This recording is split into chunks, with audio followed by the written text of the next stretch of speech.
समजलं. भक्ती म्हणजे परमेश्वराला, गुरुला तन मन धन या सर्वार्थाने केलेलं समर्पण.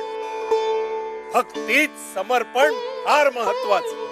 ज्या ज्या ठिकाणी असं समर्पण असतं त्या त्या ठिकाणी त्या त्या भक्तापर्यंत पोहोचून त्याच्या योग्यतेप्रमाणे फळ देणं आम्हाला आवश्यक असतं. स्वामी, तुमचा असा कोणता भक्त आहे ज्याबद्दल तुम्ही हे सगळं सांगताय? वाळ्या, आमच्या सहवासात राहून आम्हाला काय अभिप्रेत आहे ते बरोबर ओळखायला लागलाय.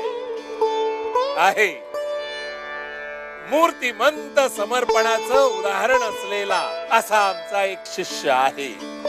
कळेल तुला, लवकरच कळेल.